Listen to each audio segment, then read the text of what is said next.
I heard about this interesting guy named John Podesta, who was supposed to be the smartest guy in Washington, D.C. He was an incredibly instinctual leader. He's one of the most important figures in Democratic politics in the last 40 years. And I remember being a little intimidated because here was a former chief of staff to Bill Clinton, and I was like in his presence. But he was nothing if not just gracious and kind. You know, for me, John is kind of like, Cher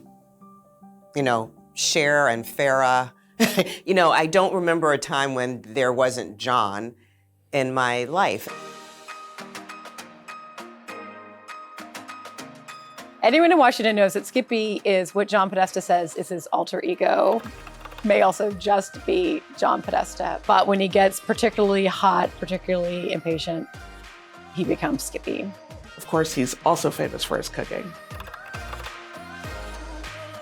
The man has skills. John is probably the best cook I know. The perfect metaphor for John Podesta is the marathon runner. John was chief of staff in the White House, which is basically an extreme sport. It fits him perfectly. Everyone's to this day, everyone always says, well, we need a Podesta. Yeah, a Podesta is like its own position in politics. He is such a figure, he's such a staple to Washington that his policy knowledge, his facility with communications, and his strategic brain, and the combination of all of those three are known far and wide. He was somebody we admired. There was somebody who pissed us off sometimes. But he was so important. I learned so many things that I do today from him. And what I learned from John was, if you believe in it enough and you've thought deeply enough about it, you can advocate for it and you can make it happen.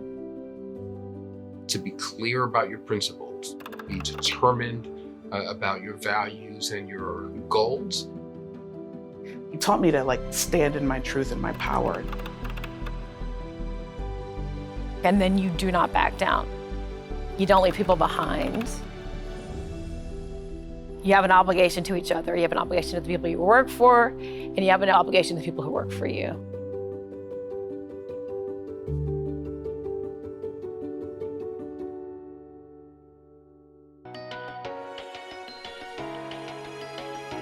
I remember John would come in, I'd write something that was 10 pages long for the board or something, and he'd come in and he'd throw it down on the table and say, what were you thinking on page 8 there? Really? And I had to come to understand what that meant. Pages 1 through 7, he really liked.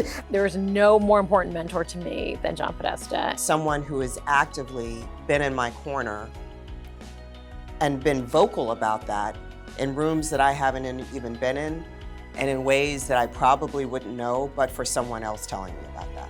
John is really good about getting to know the people who work for him. I appreciated that, He didn't have to ask, he didn't have to know these things, but he wanted to. That's who John Podesta is to me, and that is why I love myself some John Podesta. He is a good man and a good friend. Will John ever retire? The words John Podesta retire is a laughable concept. It ain't happening. No. John, stop. That's hysterical. That's funny. John retired. John Podesta will never retire. And I think because John is animated to do what he does, not because he's not one to be in the spotlight or to want to see his name in bold print. He does what he does because he cares genuinely about our democracy and about progressivism and about getting it right.